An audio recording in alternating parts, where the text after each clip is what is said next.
പരിവാദിനികള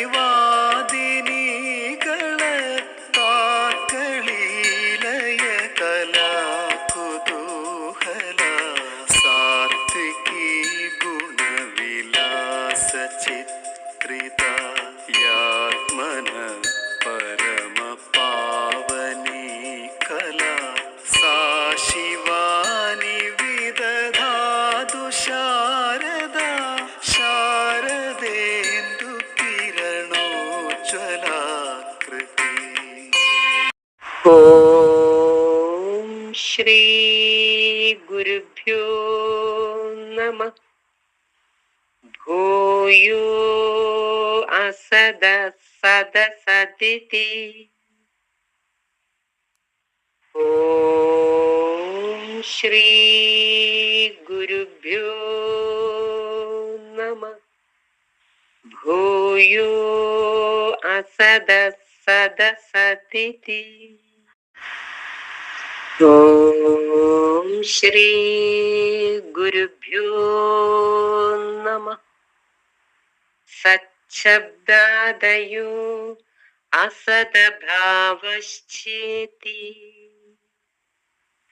ഓം ശ്രീ ഗുരുഭ്യോ നമഃ. സച്ഛബ്ദാദയോ അസദഭാവശ്ചേതി. ഓം ശ്രീ ഗുരുഭ്യോ നമഃ. പൂർവം സതിതമനുസൃത്യ ചക്ഷുരാദയച്ചൈകം ചേതി. ഓം ശ്രീ ഗുരുഭ്യോ നമഃ.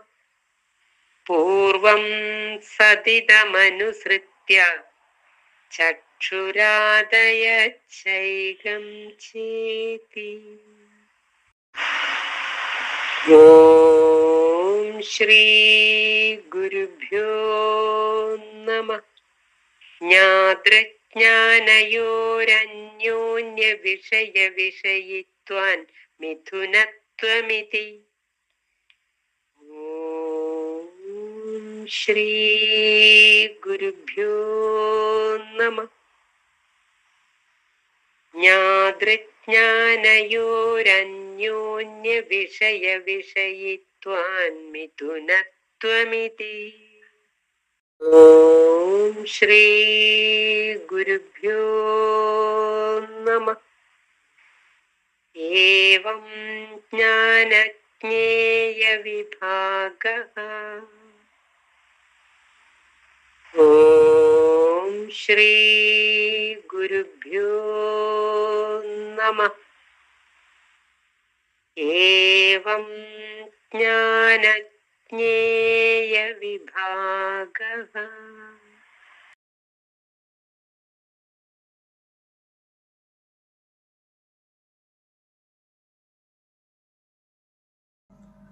ഗുരുർബ്രഹ്മാ ഗുരുർവിഷ്ണുഃ ഗുരുർദേവോ മഹേശ്വരഃ. ഗുരു സാക്ഷാത് പരം ബ്രഹ്മ തസ്മൈ ശ്രീ ഗുരവേ നമഃ.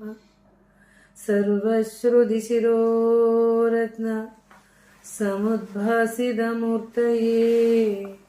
വേദാന്താംബുജസൂര്യായ തസ്മൈ ശ്രീ ഗുരവേ നമഃ. നമഃ പരമർഷിഭ്യോ നമഃ പരമർഷിഭ്യഃ. ഓം ശ്രീനാരായണ പരമഗുരവേ നമഃ. ഗുരുപാദങ്ങളിൽ പ്രണാമം. ആത്മജിജ്ഞാസുക്കൾക്ക് ഏവർക്കും വന്ദനം. ചെറിയ ഒരു ഇടവേളയ്ക്ക് ശേഷം നമ്മുടെ പഠന ക്ലാസ് പുനരാരംഭിക്കുകയാണ്. നമ്മൾ വേദാന്ത സൂത്രം എന്ന കൃതിയുടെ ഹൃദയഭാഗത്തേക്ക് കടക്കുകയാണ്. 9ാമത്തെ സൂത്രം നമ്മൾ വിചാരം ചെയ്തു. ഇന്ന് നമുക്ക് 10ാമത്തെ സൂത്രമാണ് ചിന്തനം ചെയ്യേണ്ടത്. വളരെ ശ്രദ്ധയോടെ ഏകാഗ്രതയോടെ പ്രാർത്ഥനാ മഞ്ജരിയും ഗുരുദേവ കൃതികളുടെ സമാഹാരം നിങ്ങളുടെ കയ്യിലുണ്ടാവും. നമ്മൾ ഗുരുവിൻ്റെ മറ്റ് കൃതികളെയും കൂടി സ്പർശിച്ചുകൊണ്ടാണ് പഠന ക്ലാസ് കടന്നു പോകുന്നത്. അപ്പോൾ അതിൻ്റെ ഭാഗമായി വരുന്ന കൃതികൾ നോട്ട് ചെയ്യുകയും അതിൻ്റെ നമ്പർ രേഖപ്പെടുത്തി വെക്കുകയും പിന്നീട് അത് കൂടുതൽ ധ്യാനത്തിന് വിധേയമാക്കുകയും ഈ സൂത്രത്തോട് ചേർത്ത് വെച്ചത് പഠിക്കുകയൊക്കെ ചെയ്യേണ്ടതാണ്. അപ്പോൾ നമുക്ക് ഇന്ന് വിചാരം ചെയ്യേണ്ട സൂത്രം ഏവം ജ്ഞാന ജ്ഞേയ വിഭാഗേ എന്നുള്ളതാണ്. കഴിഞ്ഞ സൂത്രം സ്വാഭാവികമായ ജ്ഞാനത്തെ ഗുരു പറയുകയാണ്. കഴിഞ്ഞ സൂത്രത്തിൽ ജ്ഞാതൃജ്ഞാനയോഹോ അന്യോന്യ വിഷയവിഷയത്വാത് മിഥുനത്വമിതി, അന്യോന്യ വിഷയവിഷയത്വാൻ മിഥുനത്വമിതി ചേർത്ത് പറയുമ്പോൾ, അതായത് ജ്ഞാതൃജ്ഞാനങ്ങൾക്ക് അന്യോന്യം വിഷയീഭാവം കൊണ്ട് മിഥുനത്വം എന്ന സ്ഥിതി കൈവരുന്നു. അതായത് അറിയുന്നവനെയും ജ്ഞാതാവിനെയും ജ്ഞാനത്തെയുമാണ് നമ്മൾ കഴിഞ്ഞ 2 ക്ലാസ്സുകളിലായി വിചാരം ചെയ്തു. അറിയുന്നവനും അറിവും വേറല്ല, ഒന്ന് തന്നെയാണ്. ഗുരുവിൻ്റെ ആത്മോപദേശ ശതകം തുടങ്ങി ദർശനമാല തുടങ്ങി കൃതികളിലൂടെയൊക്കെ നമ്മൾ കയറി ഇറങ്ങി അത് പഠിച്ചു. ഇനി അത് വീണ്ടും ഒന്ന് നോക്കണം എന്നുള്ളവർക്ക് നമ്മുടെ യൂട്യൂബിലേക്ക് ക്ലാസ്സുകളെല്ലാം അപ്ലോഡ് ചെയ്യുന്നുണ്ട്. അപ്പോൾ വേദാന്ത സൂത്രത്തിൻ്റെ 10ാമത്തെ സൂത്രം കഴിഞ്ഞ ക്ലാസ്സാണ്. അത് വേണമെങ്കിൽ ഒന്നും കൂടി എടുത്തൊന്ന് കേൾക്കണം ഈ ക്ലാസ് കേട്ട് കഴിയുമ്പോൾ. അപ്പോഴല്ലെങ്കിൽ നമുക്ക് കണക്ഷൻ പോകാതിരിക്കാൻ വേണ്ടിയാണ് പറയുന്നത്. ഏവം ഇപ്പോൾ കഴിഞ്ഞ സൂത്രത്തിൻ്റെ കണക്ഷനായിട്ട് ഗുരു പറയുകയാണ്. അതിനോട് തുടർന്നുകൊണ്ട് പറയുകയാണ്, ഇതും സ്വാഭാവിക ജ്ഞാനം തന്നെ. അതായത് ഒരു ഉപാധിയോട് കൂടിയ ജ്ഞാനത്തെയാണ് സ്വാഭാവിക ജ്ഞാനം എന്ന് പറയുക. ഉപാധിയോട് കൂടിയത്. പരമമായ സത്യം നിരുപാധിക ജ്ഞാനമാണ്. അതിനെ അറിയാനൊന്നും ആവശ്യമില്ല. ആ അറിവ് ഏകമാണ്, അദ്വൈതമാണ്. പക്ഷെ ഗുരു നമ്മളെപ്പോലെയുള്ള അജ്ഞരായ മനുഷ്യർക്ക് സ്വാഭാവികമായ ജ്ഞാനത്തിലൂടെ കടന്ന് അതിൻ്റെ വിഭാഗങ്ങളെ പറഞ്ഞതിന് ശേഷം ആ പരമസത്യത്തിലേക്ക് നമ്മളെ ഗുരു കൊണ്ടുപോവുകയാണ്. അപ്പൊ നോക്കാം, സൂത്രം 10 ഏവം ജ്ഞാന ജ്ഞേയ വിഭാഗേ. സൂത്രം എടുത്തു വയ്ക്കുക കേട്ടോ. അത് ഒരു 10 പ്രാവശ്യമെങ്കിലും മനസ്സുകൊണ്ട് ഉച്ചരിക്കുക, ഗുരുവിനോട് പ്രാർത്ഥിക്കുക. ഭഗവാനെ, അവിടെ നിന്ന് ഇതിൽ ഉള്ളടക്കി വെച്ചിരിക്കുന്ന കുരുള് ഈ ഏഴകളായ ഞങ്ങൾക്ക് ഒന്ന് മനസ്സിലാക്കി തരണേ എന്ന് ഗുരുവിൻ്റെ പാദങ്ങളിലേക്ക് മനസ്സ് അർപ്പിച്ചുകൊണ്ട് നമുക്കിത് വിചാരം ചെയ്യാം. ഏവം ജ്ഞാന ജ്ഞേയ വിഭാഗേ, ഏവം ജ്ഞാന ജ്ഞേയ വിഭാഗേ എന്ന സൂത്രം ഒന്ന് എഴുതി വെക്കുക ബുക്കിലേക്ക്. എന്നിട്ട് ഏവം ഓരോ പദങ്ങൾ നമുക്ക് ആദ്യം ഇതിൻ്റെ ഓരോ പദങ്ങളും പരിശോധിക്കുക. ഇത് സമസ്ത പദം, ഇതിനകത്ത് പിരിക്കാനുള്ള പദങ്ങളൊന്നുമില്ല. എല്ലാം സന്ധി ഛേദമായിട്ട് തന്നെയാണ് ഇതിനകത്ത് കിടക്കുന്നത്. സന്ധി വരുന്ന പദങ്ങളില്ല. അപ്പം അതുകൊണ്ട് ആദ്യത്തെ പദം ഏവം. ഏവം ഏവം എന്ന വാക്കിന് ഇപ്രകാരം, ഇപ്രകാരം അല്ലെങ്കിൽ ഇതേ പ്രകാരത്തിൽ. അപ്പോൾ മുൻ സൂത്രം ഓർത്തോളണം, അറിയുന്നവനും അറിവിനും പരസ്പരം മിഥുനത്വമുണ്ട് എന്ന്. അറിയുന്നവനെ മാറിയിട്ട് അറിവില്ല, അറിവിനെ മാറി അറിയുന്നവനും ഇല്ല. മിഥുനത്വ ഭാവത്തിലാണ് അവ ഇരിക്കുന്നതെന്ന് പറഞ്ഞു. ത്രിപുടിയിലെ ജ്ഞാതാവിനെയും വേറെ ഏതിനാ പറഞ്ഞേ? ജ്ഞാതാവിനെയും ജ്ഞാനത്തെയും പറഞ്ഞു അല്ല, ജ്ഞേയം പറയുന്നിട്ടില്ല. ജ്ഞേയം ഇതിൽ പറയാൻ പോകുന്നേ ഉള്ളൂ. ജ്ഞാതാവിനെയും ജ്ഞാനത്തെയുമാണ് കഴിഞ്ഞ സൂത്രത്തിൽ പറയുന്നത്. ഇനി ത്രിപുടിയിൽ ഒരെണ്ണം അവശേഷിക്കുന്നുണ്ട്. അതേതാ? ജ്ഞേയം അല്ലെ? Okay okay. അപ്പൊ ഇത്രയും ബോധം ഇല്ലെങ്കിൽ ഞാൻ ഇവിടെ ഇത്രയും മനസ്സിലാക്കിയവരാരും അത്രയും അത് ബോധിച്ചിട്ടില്ലെങ്കിൽ പിന്നെ ഞാൻ ഇങ്ങനെ പറയുന്നതിൽ അർത്ഥമില്ലല്ലോ. അതുകൊണ്ടാണ് ചോദിക്കുന്നത്. അപ്പോൾ ത്രിപുടിയിൽ അറിയുന്നവൻ, അറിവ്, അറിയപ്പെടുന്ന വസ്തു, 3 കാര്യങ്ങളുണ്ടാവും. അതിൽ അറിവിനെയും അറിയുന്നവനെയും 9ാം സൂത്രത്തിലൂടെ ഗുരു പറഞ്ഞു വന്നു. അറിവറിയുന്നവനെന്നു 2 മൂർത്താൽ ഒരു പൊരുളാ മതിലില്ല വാദമേതും ഗുരു ഉറപ്പിച്ച് പറഞ്ഞു കഴിഞ്ഞു. ഇവിടെ പറയാണ് ഏവം ഇപ്രകാരം, ഇതേ പ്രകാരത്തിൽ എന്നാണ് ആ വാക്കിനർത്ഥം. അതായത് കഴിഞ്ഞ സൂത്രത്തിൽ പറഞ്ഞ ജ്ഞാതൃജ്ഞാനങ്ങൾക്ക് വിഷയത്വം കൊണ്ട് മിഥുനത്വം ഉള്ളതുപോലെ. ഏവം എന്ന വാക്കിന് അത്ര വ്യാഖ്യാനം കൊടുക്കണം. ഏവം ഇപ്രകാരം എഴുതിയിട്ട് ബ്രാക്കറ്റിൽ അതിന്റെ ആശയം കൊടുക്കുമ്പോൾ എപ്രകാരം കഴിഞ്ഞ സൂത്രത്തിൽ 9-ാം സൂത്രത്തിൽ പറഞ്ഞ എന്താ 9-ാം സൂത്രത്തിൽ പറഞ്ഞത്? ജ്ഞാതൃജ്ഞാനങ്ങൾക്ക് അറിയുന്നവനും അറിവിനും വിഷയത്വമുള്ളതുകൊണ്ട് അങ്ങോട്ടും ഇങ്ങോട്ടും അന്വയിച്ച് പറയാം. അറിവുണ്ടെങ്കിലേ അറിയുന്നവനുള്ളൂ, അറിയുന്നവനുണ്ടെങ്കിലേ അറിവുള്ളൂ. അറിവിനെ വിട്ടത ഞാനുമില്ല, എന്നെ പിരിയുകളിൽ അറിവും എന്നൊക്കെ നമ്മൾ വിചാരം ചെയ്തതാ. അപ്പോ ജ്ഞാതൃജ്ഞാനങ്ങൾക്ക് അറിയുന്നവനും അറിവിനും വിഷയത്വം കൊണ്ട് അങ്ങോട്ടും ഇങ്ങോട്ടും, മിഥുനത്വം എന്ന് പറഞ്ഞാൽ അങ്ങോട്ടും ഇങ്ങോട്ടും മാറി മാറി വരുന്നു. ഒന്ന് വിഷയമാവുമ്പോൾ അടുത്തത് വിഷയിയാവും. തിരിച്ചു പറയുമ്പോൾ ആദ്യത്തേത് രണ്ടാമത് വിഷയിയാവുമ്പോൾ ആദ്യത്തേത് വിഷയമാകും. അങ്ങനെ അന്യോന്യ വിഷയത്വം കൊണ്ട് മിഥുനത്വം ഉള്ളതുപോലെ ഒരുമിച്ചിരിക്കുക എന്ന ആ ഒരു സ്റ്റേറ്റ്, അന്നൊരവസ്ഥ ഉള്ളതുപോലെ ഏവം എന്ന് പറഞ്ഞ മുൻ സൂത്രത്തിൽ പറഞ്ഞ പ്രകാരം എന്നർത്ഥം കൊടുക്കുക. മുൻ സൂത്രത്തിൽ പറഞ്ഞ എന്താണെന്ന് പഠിച്ചെടുത്തോളം ജ്ഞാതൃജ്ഞാനങ്ങൾക്ക് പരസ്പര വിഷയത്വം കൊണ്ട് മിഥുനത്വം ഉള്ളതുപോലെ. അടുത്ത വാക്കെന്താ? ജ്ഞാന ജ്ഞേയ വിഭാഗ. ഇത് വളരെ ദാർശനികമായ ഒരു തത്വവിചാരമാണ്. ഇത് തത്വവിചാരത്തിൽ ഇത്തിരിയെങ്കിലൊക്കെ ഒരു അവഗാഹം വന്നവർക്കാണ് ഇതിലേക്ക് കൂടുതൽ ഇറങ്ങാൻ സാധിക്കുക. ഇനി നമ്മളധികം അവഗാഹം വന്നില്ലെങ്കിലും ഗുരുവിനോട് അഗൈതവമായ നിഷ്കളങ്കമായ ആത്മാർത്ഥമായ ഭക്തിയുള്ളവർക്കും ഗുരു നമുക്ക് തെളിച്ചു തരും. നമുക്ക് ഒന്നും മനസ്സിലായില്ലെങ്കിലും കേട്ടോണ്ടിരിക്കുക. ജ്ഞാന ജ്ഞേയ വിഭാഗേ ഇപ്രകാരം അറിവിനും ജ്ഞേയം അറിയപ്പെടുന്നതിനും, അല്ലെ? ജ്ഞാനം ജ്ഞേയം എന്ന് പറഞ്ഞാൽ അറിയപ്പെടുന്നത്, ജ്ഞാനം എന്ന് പറഞ്ഞാൽ അറിവ്, അറിവിനും അറിയപ്പെടുന്നവനും ജ്ഞാനം ജ്ഞേയം എന്നീ വിഭജനത്തിലും മിഥുനത്വമുള്ളതായി അറിയണം. ഇപ്രകാരം ജ്ഞാനജ്ഞേയ വിഭാഗത്തിലും മിഥുനത്വമുള്ളതായി അറിയണം. ആദ്യം നമ്മൾ പഠിച്ചു വെക്കേണ്ട 3 വാക്കിന്റെ അർത്ഥമാണ്. ജ്ഞാതൃ എന്ന് പറഞ്ഞ അറിയുന്നവൻ, ജ്ഞാനം എന്ന് പറഞ്ഞ അറിവ്, ജ്ഞേയം എന്ന് പറഞ്ഞ അറിയപ്പെടുന്നത്. ത്രിപുടിയിലെ 3 കാര്യം ഗുരു 2 ട്വിന്നായിട്ട് എടുത്തിട്ട് 2 മിഥുനത്വമായിട്ട് എടുത്തിട്ട് വിചാരം ചെയ്ത് പഠിപ്പിക്കുക നമ്മളെ. കാരണം ഇത് എന്താ ഗുരു സമർത്ഥിക്കാൻ ലക്ഷ്യം വെക്കുന്നതെന്ന് വെച്ചാൽ ഈ ത്രിപുടിക്ക് അതീതമായ ആ ഏകമായ അദ്വൈത സത്യത്തെ നമുക്ക് പറഞ്ഞു തരാൻ വേണ്ടിയിട്ടാണ്. ഏവം ഇപ്രകാരം ജ്ഞാനജ്ഞേയ വിഭാഗേ ജ്ഞാനം ജ്ഞേയം എന്നീ വിഭജനത്തിലും മിഥുനത്വം ഉള്ളതായി അറിയണം. അതും ഒരുമിച്ച് ചേർന്നിരിക്കുന്നു.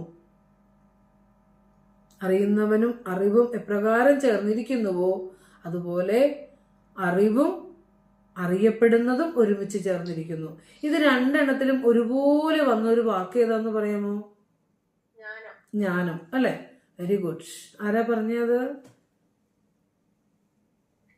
ആ ടീച്ചർ. അപ്പോ ഇവിടെ ഒന്ന് ഓർത്തോളം. ഏവം ജ്ഞാനജ്ഞേയ വിഭാഗം എന്ന് പറഞ്ഞാലും ജ്ഞാതൃജ്ഞാനം എന്ന് പറഞ്ഞാലും 2 ഇടത്ത് ജ്ഞാനമുണ്ട്. അത് നമ്മൾ ശ്രദ്ധിച്ചോളണം. അപ്പോ ഏവം ജ്ഞാന ജ്ഞേയ വിഭാഗേ ഇപ്രകാരം ജ്ഞാതാവിനും അറിയുന്നവനും അറിവിനും എപ്രകാരമാണോ മിഥുനത്വമുള്ളത്, വിഷയീഭാവം കൊണ്ട് മിഥുനത്വമുള്ളത്, അപ്രകാരം ജ്ഞാനത്തിനും ജ്ഞേയത്തിനും വിഷയത്വം കൊണ്ട് മിഥുനത്വമുള്ളതായി അറിയണം. മിഥുനത്വം ഗ്രഹിക്കപ്പെടണം എന്നർത്ഥം. ജ്ഞാനം അറിവ്, ജ്ഞേയം അറിവിന് വിഷയമാകുന്ന പദാർത്ഥങ്ങൾ എന്ന് അർത്ഥം എഴുതി വെക്കുക കേട്ടോ. വാക്കിന്റെ അർത്ഥങ്ങൾ മാത്രമേ പറഞ്ഞുള്ളൂ. ഒന്നും ഓർത്ത് വിഷമിക്കണ്ട. നമ്മളിത് വ്യാഖ്യാനം ചെയ്യുമ്പോൾ നമുക്ക് നല്ല ക്ലിയർ ആയിട്ട് ഇത് മനസ്സിലാവും. ഏവം ആ സൂത്രം ഒന്ന് ആദ്യം വായിക്കാൻ പഠിക്കുക. എന്നിട്ട് ഓരോ 3 പദം ഉണ്ട് അതില്. ആ 3 പദമല്ല, 2 പദമാക്കി നമുക്ക് പറയാതെ. ഏവം എന്നുള്ള വാക്കിന് ഇപ്രകാരം എന്നർത്ഥം. ജ്ഞാനജ്ഞേയ വിഭാഗേ എന്ന് പറഞ്ഞാൽ ജ്ഞാനജ്ഞേയ വിഭാഗത്തിലും മുൻ പറഞ്ഞതുപോലെ മിഥുനത്വം ഗ്രഹിക്കണം, അറിയണം എന്നാണ് ഗുരു പറഞ്ഞിരിക്കുന്നത് കേട്ടോ.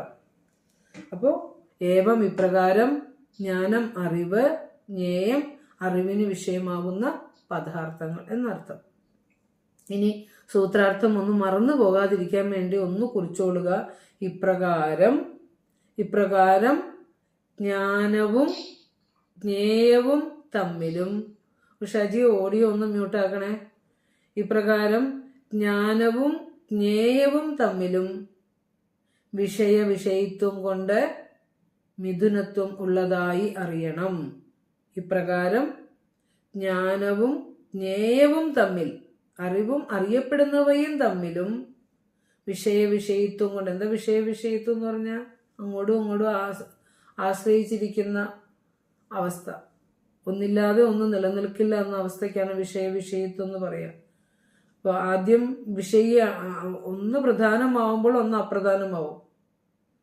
അപ്രധാനമായത് രണ്ടാമത്തെ സ്റ്റേറ്റ് വരുമ്പോൾ പ്രധാനമാകുകയും പ്രധാനമായത് അപ്രധാനമാകുകയും ചെയ്യുന്നു. അതാണ്. അപ്പൊ നമ്മൾ ഉദാഹരണം കൊണ്ടൊക്കെ അത് ഒത്തിരി പറഞ്ഞതാണ്. ഇപ്രകാരം ജ്ഞാനവും ജ്ഞേയവും തമ്മിലും വിഷയവിഷയിത്വം കൊണ്ട് മിഥുനത്വം ഉള്ളതായി അറിയണം. തീർച്ചയായും ഇതിന്റെ ആശയം എഴുതി വെക്കണം. ഈ 3 വാക്ക് ഉച്ചരിക്കാനെങ്കിലും പഠിക്കണം. നമ്മുടെ ഈ ജന്മത്തില് ഗുരു എഴുതിയ വേദാന്ത സൂത്രം നമ്മൾ നോക്കാതെ, പറയാതെ, തിരിഞ്ഞു നോക്കാതെ ഈ ജന്മം കടന്നു പോയാലുണ്ടല്ലോ, ആ ഋഷികടം തീർക്കാതെ പോകുന്നു. കാരണം വ്യാസന് ശേഷം 2500 വർഷങ്ങൾക്ക് ശേഷം, 2.5 സഹസ്രാബ്ദങ്ങൾക്ക് ശേഷം, വ്യാസന് ശേഷം ബ്രഹ്മസൂത്രം രചിച്ച ഋഷീശ്വരനായ ശ്രീനാരായണ ഗുരുദേവനെ ഈ ലോകത്തിന് പരിചയപ്പെടുന്നത് എപ്പോഴാ? നമ്മളിത് അറിയുമ്പോഴും, നമ്മളിതിന് പ്രചാരണം കൊടുക്കുമ്പോഴും, നമ്മളിതിൻ്റെ ആഴത്തിലുള്ള അർത്ഥത്തെക്കുറിച്ച് പൊതുവേദികളിൽ ചർച്ച ചെയ്യുമ്പോഴും പറയുമ്പോഴും ഒക്കെയാണ് ഇത് ലോകത്തിൻ്റെ ചെവിയിലേക്ക് എത്തിക്കുക. അതിന് നമുക്ക് സാധിക്കണം. അപ്പം അതിന് നമുക്ക് പൂർവികരായ നമ്മുടെ ഗുരുക്കന്മാര് കൃപയോടെ നമുക്ക് അതിൻ്റെ ഏകദേശം ഒരു ചെറിയ ചെറിയ വാക്കുകളുടെ അർത്ഥവും ഒരു ഏകദേശ രൂപവും നമുക്ക് തന്നിട്ട് പോയി. അപ്പോൾ കുട്ടികളായ നമ്മൾ അതിൽ പിടിച്ച് നമുക്കാകുന്ന പോലെ അത് വിചാരം ചെയ്ത് പഠിച്ച് കൂടുതൽ കൂടുതൽ കൂടുതൽ ആഴത്തിലേക്കും ഗുരുവിൻ്റെ കൃതികളിലേക്കും ഒക്കെ നമുക്ക് പോകണം.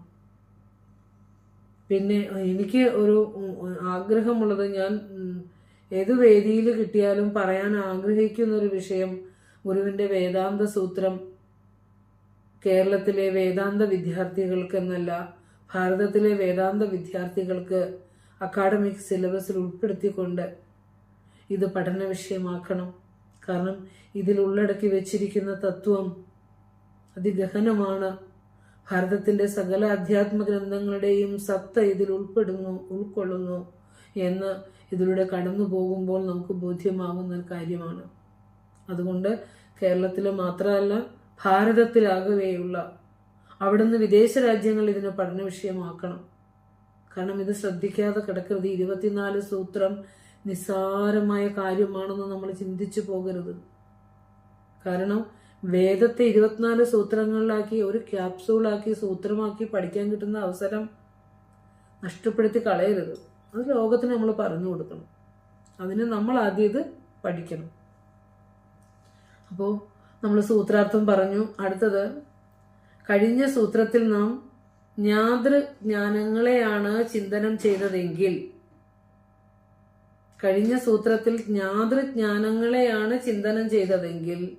ഈ സൂത്രത്തിൽ നമ്മൾ ജ്ഞാനജ്ഞേയങ്ങളെയാണ് നിരൂപണം ചെയ്യുന്നത് എന്നറിയാം. ജ്ഞാതൃജ്ഞാനങ്ങളെ പോലെ ജ്ഞാനജ്ഞേയങ്ങളെയാണ് ഇതിൽ നമ്മൾ വിചാരം ചെയ്യുന്നത്. അപ്പം നമ്മുടെ കൂടെയിൽ ആരെങ്കിലുമൊക്കെ നമ്മുടെ കുട്ടികൾ സംസ്കൃതം പഠിക്കുന്നവരോ അല്ലെങ്കിൽ റിസർച്ച് വർക്കുകൾ ചെയ്യുന്നവരൊക്കെ ഉണ്ടെങ്കിൽ ഈ ഒരു വിഷയം റിസർച്ചിൻ്റെ സബ്ജക്റ്റായിട്ട് എടുക്കാൻ പറയണം. നമ്മുടെ കുട്ടികൾ ആരെങ്കിലും അങ്ങനെ പരിചയമുള്ളവരുണ്ടെങ്കിൽ ഇത് കൊടുക്കണം. എന്നിട്ട് ഇതിന് സംസ്കൃതത്തിൽ വ്യാഖ്യാനം വരണം, ഭാഷ്യം വരണം. ഗുരുവിൻ്റെ വേദാന്ത സൂത്രത്തിന് സംസ്കൃതത്തിൽ തന്നെ ഭാഷ്യം വരണം. കാരണം ഗുരു ഇത് രചിച്ചിരിക്കുന്ന സംസ്കൃത ഭാഷയിലാണ്. ഇതിന് സംസ്കൃതത്തിന് ഭാഷ്യം വന്നതിന് ശേഷം അത് മാതൃഭാഷയിലേക്ക് ഭാഷ്യം വിവർത്തനം ചെയ്യണം. എന്നാലൊക്കെ ഇത് വെളിച്ചം കാണുള്ളൂ. നമ്മളൊക്കെ ഇപ്പം നമ്മുടെ കൈകളിലേക്ക് ഇപ്പോൾ വന്നില്ലേ ഉള്ളൂ. നമ്മളിത് പതുക്കെ പതുക്കെ ഇതിലേക്ക് സഞ്ചരിക്കുന്നേ ഉള്ളൂ. കൂടുതൽ കൂടുതൽ ആളുകളിലേക്ക് ഇത് എത്തിക്കേണ്ട ഉത്തരവാദിത്വം നമുക്കുണ്ട്.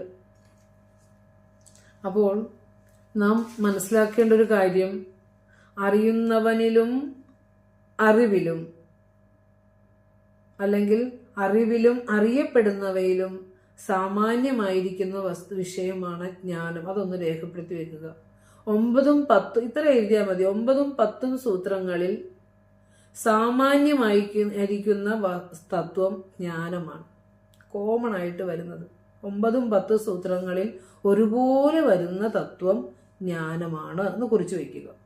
അപ്പൊ നിങ്ങൾക്ക് ഇനി വേറെ നോട്ട് എഴുതേണ്ടി വരില്ല. പ്രധാനപ്പെട്ടത് അങ്ങനെ തന്നെ കൊണ്ട് പറഞ്ഞു പോവാം. എന്താണ് ഇതിലൂടെ നമ്മൾ മനസ്സിലാക്കേണ്ടത്?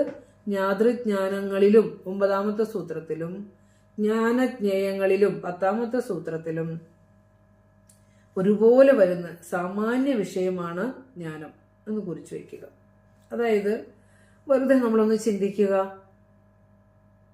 അറിയുന്നവൻ, അറിവ്, അറിയപ്പെടുന്ന വസ്തു, അറിയുന്ന വസ്തു.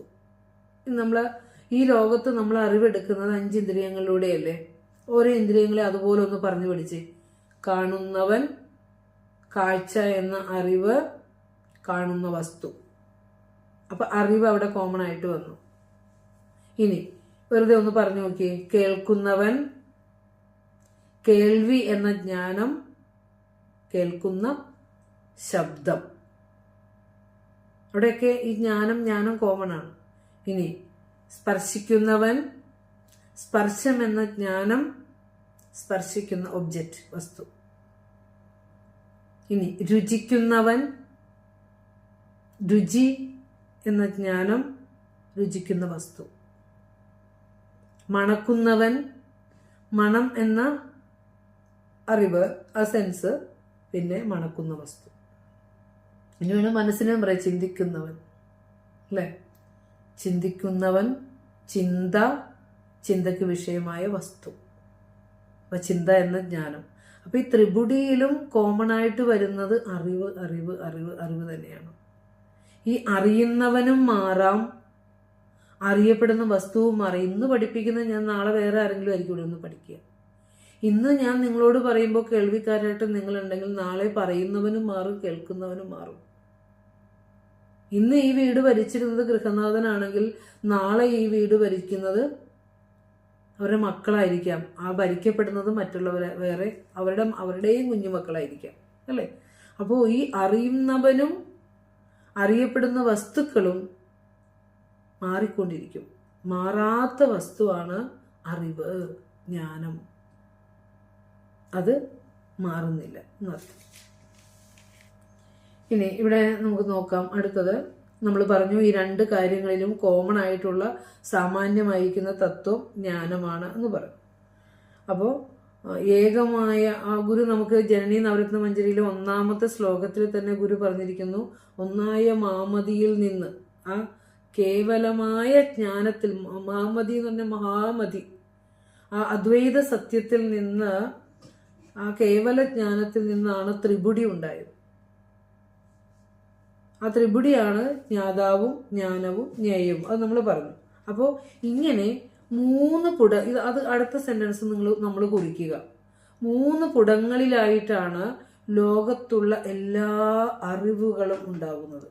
നിങ്ങളിനി വേറെ നോട്ട് എഴുതണ്ട. ഈ പറയുന്ന പോയിന്റ് മാത്രം കുറിച്ചിട്ട് നിങ്ങളത് നിങ്ങളുടെ വായനയിലൂടെ കടന്നു പോകുക.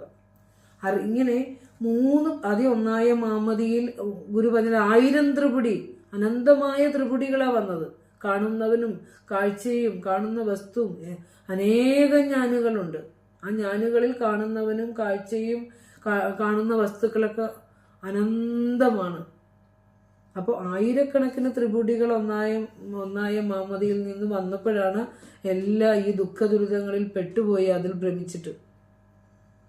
അപ്പൊ ഈ പഴയപടി ആക്കണം. എന്തിനാണോ ഞാൻ ഭ്രമിച്ചത് അതെല്ലാം ഒന്ന് അടക്കി അത് അസത്യമാണെന്ന് എന്നെ ബോധ്യപ്പെടുത്തി ആ പരമസത്യത്തിലേക്ക് തന്നെ എനിക്ക് എത്തണം. ഇത് ഇന്നും ഇന്നലെ സംഭവിച്ചതല്ല. എത്രയോ ജന്മാന്തരങ്ങളായിട്ട് ഈ ത്രിപുടിയിൽപ്പെട്ട് കിടക്കുന്നവരാണ് നാം. അപ്പൊ ഈ ത്രിപുടിയെ കുറിച്ചൊക്കെ ഈ ജന്മത്തിലൊക്കെ ഒന്ന് ചർച്ച ചെയ്ത് പോകണം, നല്ലതാ. അപ്പൊ ഇനി അടുത്ത പോയിന്റ് ഞാൻ പറഞ്ഞത്, ഇങ്ങനെ 3 പുടങ്ങളിലായാണ് ലോകത്തുള്ള എല്ലാ അറിവുകളും ഉണ്ടായിട്ടുള്ളത്. അതൊന്ന് കുറിച്ച് വെക്കുക കേട്ടോ. 3 പുടങ്ങളിലായാണ് അറിയുന്നവൻ, അറിവ്, അറിയുന്ന വസ്തു. വെറുതെ ആ ത്രിപുടി ഒന്ന് എഴുതി വെക്കുക.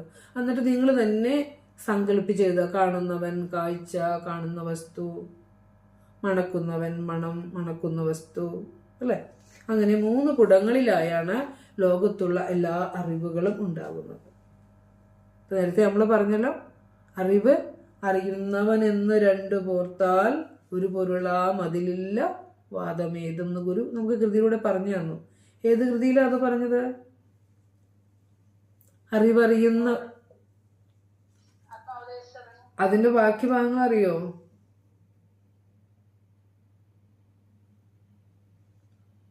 അത് റെഫർ ചെയ്തോണു കേട്ടാ. അറിവറിയുന്നവനെന്ന് 2 മൂർത്താൽ അതിലിൽ ഒരു പൊരുളാം അതിലില്ല വാദമേതു. അപ്പോൾ അറിവിന്റെ ഒരു വരി കിട്ടിയാൽ ബാക്കി 4 വരി നമ്മൾ മനസ്സിലേക്ക് കടന്നു വരുന്ന രീതിയിൽ ഗുരുദേവ കൃതികളെ തറവാക്കണം നമ്മൾ. അപ്പൊ ഈ ശ്ലോകം തന്നെ നമ്മൾ എത്ര പ്രാവശ്യം പറയുന്നറിയാം. ഞാൻ ഇപ്പം ഇത് പറഞ്ഞാൽ നിങ്ങൾ ബുക്ക് എടുത്ത് പിടിച്ച് നോക്കില്ല, നിങ്ങൾ അവിടെ കുറിച്ച് വെക്കും. പക്ഷെ നിങ്ങൾ തന്നെ കണ്ടെത്തി അടുത്ത വരി കണ്ടെത്തുമ്പോൾ പിന്നെ മറക്കില്ല. അതുകൊണ്ടാണ് പറയാത്ത. അപ്പോൾ അറിവറിയുന്ന ഒരു ഹോംവർക്കാണ്. അറിവറിയുന്നവനെന്ന് 2 മൂർത്താൽ ഒരു പൊരുളാം അതിലില്ല വാദമേതും. ഇത് ഗുരുവിന്റെ ഉറപ്പാണ്. അറിയുന്നവനും അറിവും ഒന്ന് തന്നെ. ഒരു വാദവും അവിടെ, ഒരു വാദത്തിനും അത് അങ്ങനെയല്ല എന്ന് പറയാൻ സാധ്യമല്ല എന്ന് ഒരു ശ്രേഷ്ഠന്റെ ഉറപ്പ്. അപ്പോൾ അടുത്ത് പറയാണ്, അറിവിന്റെ 3 പുടങ്ങളിലും ഒരുപോലെ നിറഞ്ഞിരിക്കുന്നതാണ് ജ്ഞാനം. അതും കുറിച്ച് വയ്ക്കുക. അപ്പോൾ ലോകത്തുള്ള എല്ലാ അറിവുകളും 3 പുടങ്ങളിലായിട്ടാണ് വരുന്നത് എന്ന് കുറിക്കുക. ഈ 3 പുടങ്ങൾ അറിയുന്നവൻ, അറിവ്, അറിയുന്ന വസ്തു ആണെന്ന് പറഞ്ഞു. ഇനി ഈ 3 പുടങ്ങളിലും ഒരുപോലെ നിറഞ്ഞിരിക്കുന്നതാണ് എന്താ? ജ്ഞാനം. അപ്പോൾ ഇവിടെ ഗുരു പറയാം. അടുത്തത് ഇവിടെ ഗുരു പറയുന്നത് നിരുപാധിക ജ്ഞാനത്തെക്കുറിച്ചല്ല കേട്ടോ. പരമമായ സത്യം ആ അറിവിനെ കുറിച്ചല്ല പറഞ്ഞത്. സോപാധികമായ ജ്ഞാനം, ഒരു ഉപാധിയോടുകൂടിയ ജ്ഞാനത്തെയാണ് ഗുരു ഇവിടെ പറയുന്നത്. സോപാധിക ജ്ഞാനമാണ് പറയുന്നത്.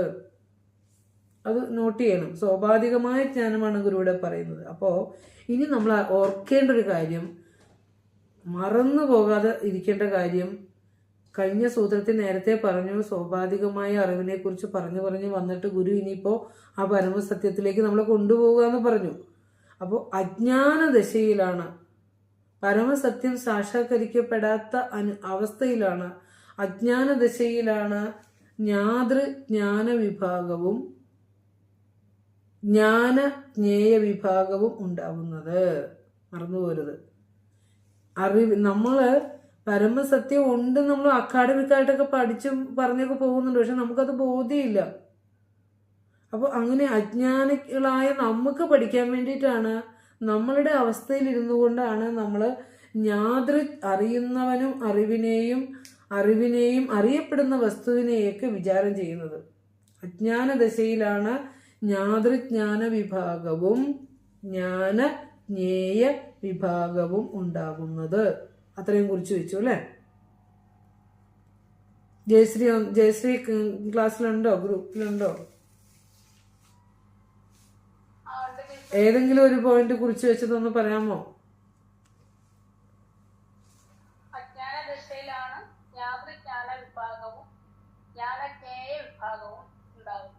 ത്രിപുടിയിലെ അറിവില് കോമൺ ആയിട്ട് വരുന്നത്, എല്ലാത്തിലും വരുന്ന ഒരുപോലെ വരുന്ന അറിവ് ഏതാണ്? ജ്ഞാനമാണ്. ഓക്കെ. ഇനി അടുത്ത ശ്ലോകം ആത്മോപദേശ ശതകത്തിലെ 64-ാമത്തെ ശ്ലോകം കേട്ടോ. നമുക്ക് എന്തുകൊണ്ടാണ് അജ്ഞത പിടിപെട്ടത്, എന്തുകൊണ്ടാണ് നമുക്ക് ആ മഹത്തായ അറിവിലേക്ക് എത്താൻ സാധിക്കാത്തത് എന്ന് ആത്മോപദേശ ശതകത്തിലെ 64-ാമത്തെ ശ്ലോകം നന്നായിട്ട് പഠിക്കുക. പ്രതിവിഷയം പ്രതിബന്ധമേറിമേവും ഇതിനെ നിജസ്ഥിതിയെ നിരാകരിക്കൂ. അതിവിശദ സ്മൃതിയാൽ അതീത വിദ്യാനിധി തെളിയുന്നിതിനില്ല നീതിഹാനി. എന്തോ ഭാഷ ഗുരുവിന്റെ! ഇത്ര ഉറപ്പില് ഗുരു നമുക്ക് പറഞ്ഞു തന്നിട്ടും നമ്മളിതൊക്കെ എന്തോ ഒരു മായാലോകത്ത് പോണ പോലെ വായിച്ചും പറഞ്ഞൊക്കെ പോവുക. നമ്മളിത് ഒരു സീരിയസ് ആയിട്ട് ഒന്നും എടുത്തിട്ടില്ല. പ്രതിവിഷയം പ്രതിബന്ധമേറിമേവും ഇതിനെ നിജസ്ഥിതിയെ നിരാകരിക്കൂ. അതിവിശദ സ്മൃതിയാൽ അതീത വിദ്യാനിധി തെളിയുന്നു. ഇതിനില്ല നീതിഹാനി. ഇതിന് ഈ നിയമത്തിന് മാറ്റമില്ല. ഇതിനില്ല നീതിഹാനി. ഗുരു പറയണത് ഉറപ്പാ ഗുരുവിന്റെ. കാരണം അനുഭവത്തിന്റെ വാക്കുകളാണ്, അനുഭവത്തിന്റെ വെളിച്ചമാണ് ഭഗവാന്റെ. അപ്പോൾ ഇതിനില്ല നീതിഹാനി. ഈ നിയമത്തിന് ഒരു മാറ്റവും എത്ര യുഗങ്ങൾ കഴിഞ്ഞാലും വരില്ല. ഋഷിത്വമാണ് ഗുരുവിന്റെ. പറയാ ഏതിനാണ് മാറ്റം വരാത്തത്? പ്രതിവിഷയം പ്രതിബന്ധമേറിമേവുന്നു. പ്രതിവിഷയം എന്ന് പറഞ്ഞാൽ വിഷയം, വിഷയം പ്രതി. നമ്മുടെ ജീവിതത്തിൽ നമ്മൾ ഇങ്ങനെ എന്താ പറയാ, ഒരു മരഞ്ചാടിയെ കണക്ക് ഭൗതിക വിഷയങ്ങളിലും അതിൻ്റെ സുഖഭോഗങ്ങളിലേക്ക് ഇങ്ങനെ ഊളിയിട്ട് കണ്ണുകൊണ്ട് കാണുന്നതൊക്കെ എന്തൊരു ഭംഗി, രസം അല്ലെ, എന്തൊരു ഭംഗി, എന്തൊരു സുഖം അല്ലെ. എത്ര രുചികള്, എത്ര കാഴ്ചകള്, എത്ര ശബ്ദങ്ങള്, എത്ര സ്പർശങ്ങള്, എത്ര ഗന്ധങ്ങള്. ഇതിലൊക്കെ ഇങ്ങനെ ഊളിയിട്ട് ഭ്രമിച്ച് പോകുമ്പോൾ ഈ ഓരോ വിഷയവും, പ്രതിവിഷയം എന്ന് പറഞ്ഞാൽ നമ്മളെ ഇന്ദ്രിയങ്ങൾ അഭിരമിക്കുന്ന ഓരോ വിഷയവും പ്രതിബന്ധമേറിമേവുന്നു.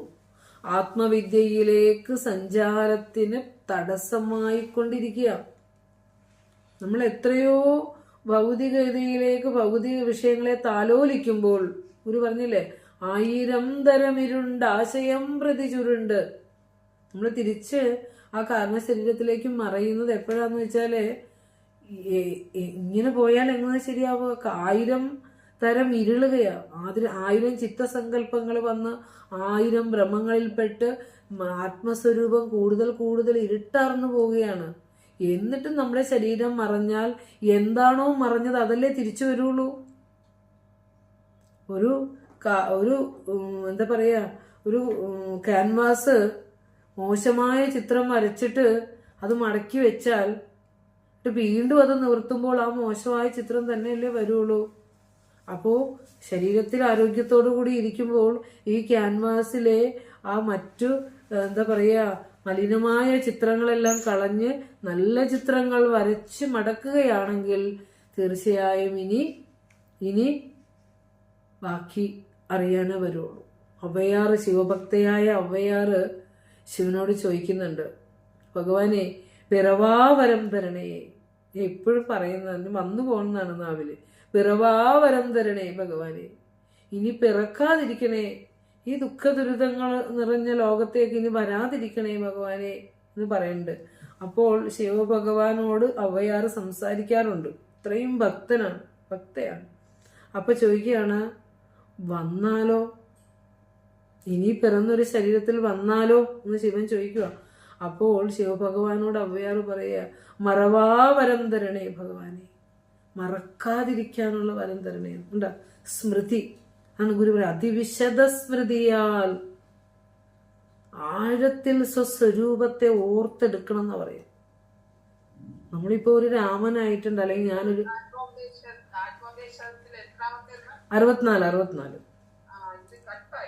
അപ്പോ പ്രതിവിഷയം പ്രതിബന്ധമേറിമേവുന്നു. പ്രതിവിഷയം എന്ന് പറഞ്ഞാൽ നമ്മൾ ഈ ഇന്ദ്രിയങ്ങളെ കൊണ്ട് അനുഭവിക്കുന്ന ഓരോരോ വിഷയങ്ങളും പ്രതിബന്ധമേറിമേവുന്നു. ആത്മസത്യം കണ്ടെത്തുന്നതിനുള്ള എന്താ പറയുക തടസ്സം വർദ്ധിപ്പിച്ചുകൊണ്ടേയിരിക്കുകയാണ്. ആത്മസ്വരൂപത്തിലേക്കുള്ള നമ്മുടെ സഞ്ചാരത്തിന് തടസ്സം വർദ്ധിപ്പിച്ചുകൊണ്ടിരിക്കുകയാണ് നമ്മൾ മനസ്സ് വെച്ച് ശരീരം വെച്ച് ചേർത്ത് പിടിക്കുന്ന ഓരോ ഭൗതിക സുഖഭോഗങ്ങളും. എന്നിട്ട് ഗുരു പറയുക, ഇതിന് എത്ര വ്യക്തമായിട്ട് ഒരു കുഞ്ഞു കുട്ടിക്ക് മനസ്സിലാകുന്ന രീതിയിലാണ് ഗുരു പറഞ്ഞു വെച്ചേക്കണത്. ഇതിനെ നിജസ്ഥിതിയെ നിരാകരിക്കൂ. ഈ അവസ്ഥ മാറണം. അതിന് എന്ത് ചെയ്യണം? നിജസ്ഥിതി, സ്വന്തം സ്വരൂപത്തെ ഓർത്തു പിടിക്കണം. അപ്പൊ ഞാൻ ശരീരമല്ല, നാം ശരീരമല്ല, അറിവാകുന്നു ഗുരു പറഞ്ഞു തന്നു. ഇതിങ്ങനെ ശ്രവണം, അത് കേൾക്കണം, തത് കഥനം, അതിനെക്കുറിച്ച് തന്നെ പറയണം, അന്യോന്യം തത് പ്രബോധനം, അതിനെക്കുറിച്ച് വീണ്ടും വീണ്ടും ചർച്ച ചെയ്യണം. ഞാൻ ഗോപാലനാണ്, എനിക്ക് 4 മക്കളുണ്ട്, ഇന്നയാൾ ഇന്ന പദവിയിലാണ്, എനിക്ക് കാറുണ്ട്, വീടുണ്ട്, ഒക്കെ ഉണ്ട്. ഇതാണ് നമ്മൾ താലോലിക്കണമെങ്കിൽ നമ്മൾ ഇതിലേക്ക് തന്നെ വരുള്ളൂ. പക്ഷേ ഇവിടെ നമ്മൾ സ്വരൂപം വഴിമറന്ന യാത്രക്കാരാണ്, സ്വരൂപം മറന്നുപോയവരാണ്. നമ്മളിപ്പോൾ ഇരിക്കണ എങ്ങനെയാന്ന് പറഞ്ഞാൽ ഹരിനാമകീർത്തനത്തില് എഴുത്തച്ഛൻ പറഞ്ഞ പോലെ തുമ്പരത്തിൽ മശകത്തിനു തോന്നും അതിൽ മീതേകദാവി സുഖമില്ലെന്നു തത്പരിജു ചേതോ വിമോഹിനിമയക്കായികമായ തവ ദേഹോഹമിന്നിവയിൽ നാരായണായ നമ. അല്ലെ, ഇവിടെ ഒരു അത്തിപ്പഴത്തിൻ്റെ അകത്തിരിക്കുന്ന പുഴു, ഒരു കുഞ്ഞു ജീവി, അത് തിന്നുകൊണ്ടിരിക്കുമ്പോൾ അതിനവിടെ ഇരിക്കാനുള്ള സ്ഥലമുണ്ട്, മധുരമായ ആ ഒരു ആഹാരമുണ്ട്, അതിൻ്റെ ഇഷ്ടപ്പെട്ട രുചിയിലുള്ള ആഹാരമുണ്ട്. അപ്പം അത് കരുതുന്നു ഇതിന് മീതെ ഈ സുഖം എവിടെയാ ഉള്ളതെന്ന്. പക്ഷെ ആ അത്തിപ്പഴം അനുനിമിഷം ജീർണിച്ചുകൊണ്ടിരിക്കുകയാണെന്നും അതിനോടൊപ്പം താൻ താഴെ വീണ് നശിക്കുമെന്നുള്ളതും അതൊരു ഒരു നിമിഷം പോലും ചിന്തിക്കുന്നില്ല.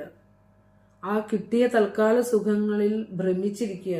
അതുപോലെ ചേതോ വിമോഹിനി മയക്കായികമായ തവ, അല്ലെ, ആ എന്താ പറയാ, ചേതസ്സിനെ വ്യാമോഹിപ്പിച്ചുകൊണ്ടിരിക്കുന്ന മായ, അല്ലെ, എന്താ പറയാ, എന്നെ മായാവൈഭവങ്ങൾ കാട്ടി വലയ്ക്കരുതെന്ന്. എൻ്റെ മനസ്സിനെ ഭൗതിക വിഷയഭോഗങ്ങളിൽ വെച്ച് ഇട്ട് ഭ്രമിച്ചുകൊണ്ടിരിക്കുന്ന മായ, ഈ മായ കാഴ്ചകളിൽ എന്നെ ഭ്രമിപ്പിക്കല്ലേ എന്ന് ഭഗവാനോട് പ്രാർത്ഥിക്കാൻ പഠിപ്പിക്കുന്നുണ്ട് നമ്മളെ, അല്ലേ. അപ്പോൾ ഔദുംബരത്തിലെ മശകത്തെ പോലെ തന്നെയല്ലേ നമ്മളും തൽക്കാല സുഖസൗകര്യങ്ങളിലും ഒക്കെ ഭ്രമിച്ച് സുഖിച്ച് ഇതാണ് സുഖം എന്ന് പറഞ്ഞ് ഇരിക്കുമ്പോഴും ശരിയായ നമ്മുടെ സുഖം അവസ്ഥ എന്താണെന്ന് നമ്മൾ മറന്നുപോയി. അതുകൊണ്ടാണ് ഗുരു പറയുകയാണ്, നിജസ്ഥിതി അറിയണം, തൻ്റെ സ്വസ്ഥാനം എന്തെന്ന് അറിയണം. തൻ്റെ സ്വസ്ഥാനം ആ സ്വനവുമടങ്ങുന്ന ഇടമായ സ്വയം പ്രകാശമാണെന്നറിയണം. അവിടെയാണ് സ്വസ്ഥതയും ശാന്തിയും ഇനി ഒരു പുനരാവൃത്തിയും ഇല്ലാത്ത അനുഭവം ഉള്ളത്. ബാക്കിയെല്ലാം പുനരാവൃത്തിയാണ്, തിരിച്ചു വരും, വന്നുകൊണ്ടേയിരിക്കും, വന്നും പോയിക്കൊണ്ടേയിരിക്കും. അതുകൊണ്ട് ഇനി നമുക്ക് ഗുരു അതല്ലേ പറഞ്ഞത്, തട്ടിത്തട്ടി പെരുക്കി പെരുവെളി അതിലാക്കിയിടുവാൻ പിന്നെയാട്ടെ ദിനം പിടിച്ചോ മധുര അത് കുടിച്ചോ കിടക്കുന്ന ലോകർക്ക് ഉത്തിഷ്ഠ, അല്ല, ഉത്തിഷ്ഠത, ജാഗ്രത, പ്രാപ്യവരാൻ നിബോധത. എഴുന്നേക്കൂ, ജാഗരൂകരാകൂ, വരാൻ പ്രാപ്യ ഉത്തമന്മാരായ ജ്ഞാനഗുരുവിനെ സമീപിച്ചിട്ട് നിബോധത, ബോധം നേടൂ. ആലോചിച്ച് നോക്കൂ, ഈ ബോധത്തെ നമ്മൾ നേരത്തെ പറഞ്ഞു, വിവേകാനന്ദ സ്വാമി പറഞ്ഞ പോലെ ഈ ബോധത്തെ മുക്കുവന്റെ കുടിലിലേക്കും ചെരുപ്പ് കുത്തിയുടെ ഭവനങ്ങളിലേക്കും ഒക്കെ വാരി വിതറൂ. അവർ ബോധമുള്ളവരാകട്ടെ. ഇങ്ങനെയാണ് ഗുരുക്കന്മാർ പറഞ്ഞിരിക്കുന്നത്. ആർക്കും പഠിപ്പിച്ചു കൊടുക്കല്ലേ എന്നല്ല പറഞ്ഞത്. ഉത്തമന്മാരായ ഗുരുക്കന്മാർ പറയുന്നത് ഇത് എല്ലാവരും ഈ ബോധം നേടണം എന്നാണ് പറഞ്ഞത്. അപ്പോൾ ഗുരു എത്ര വിശദമായി നമ്മളോടിത് പറഞ്ഞു തന്നു. അതിവിശദ സ്മൃതിയാൽ വ്യക്തമായ സ്വരൂപസ്ഥിതി ശീലിക്കണം. അതിനാണ് ശ്രവണ മനന ധ്യാന ഉപാസനാദികളെല്ലാം കൊണ്ട് അതിൻ്റെ ഒരു ഘട്ടം നമുക്ക് ഈ ക്ലാസ്സിൽ നേരം കിട്ടുവാണ് പറഞ്ഞു തരാം. എന്താണ് നമ്മുടെ ഇപ്പോഴത്തെ അവസ്ഥയെന്നും നമ്മൾ എങ്ങനെയൊക്കെയാണ് സത്യാനുഭവത്തിലേക്ക് സഞ്ചരിക്കേണ്ടതെന്നും നമ്മൾ അതിനുവേണ്ടി ഇരിക്കുമ്പോൾ ജപം എങ്ങനെ വേണമെന്നും ഇരിക്കുന്ന പൊസിഷൻ എങ്ങനെ വേണമെന്നും ഒക്കെ ഒന്ന് പറഞ്ഞു തരണമെന്ന് ആഗ്രഹമുണ്ട് ഈ ക്ലാസ്സിൽ സമയം കിട്ടിയാൽ. അപ്പോൾ ഇവിടെ പറയാണ്, അത് നന്നായി പഠിക്കണം. 64-ാമത്തെ ശ്ലോകം കേട്ടോ. പ്രതിവിഷയം പ്രതിബന്ധമേറി മേവുന്നു. അത് ശ്ലോകം കേൾക്കുമ്പോൾ തന്നെ അർത്ഥം വന്നോളം, വ്യാഖ്യാനത്തിലേക്ക് ഒന്നും നോക്കി പോകണ്ട. വാക്കിന്റെ അർത്ഥം, ഗുരു പറഞ്ഞിരിക്കുന്ന വാക്കിന്റെ അർത്ഥം നമ്മൾ ചിന്തക്കെടുക്കുക. എന്നിട്ട് നമ്മളിലൂടെ കണ്ടെത്തുന്ന ആശയത്തിലൂടെ നമ്മൾ പോകുമ്പോഴാണ് നമുക്കിത് ഉറയ്ക്കുന്നത്. അപ്പോൾ പ്രതിവിഷയത്തിൻ്റെ വാക്കിൻ്റെ അർത്ഥം വിഷയം പ്രതി. ഓരോ വിഷയങ്ങളും, വിഷയം എന്ന് പറഞ്ഞാൽ എന്താ, നമ്മൾ കണ്ണുകൊണ്ട് കാണുന്ന കാഴ്ച, മൂക്കുകൊണ്ട് മണക്കുന്ന ശബ്ദം, നാവുകൊണ്ട് എടുക്കുന്ന രുചി, ഇതൊക്കെയാണ് വിഷയം.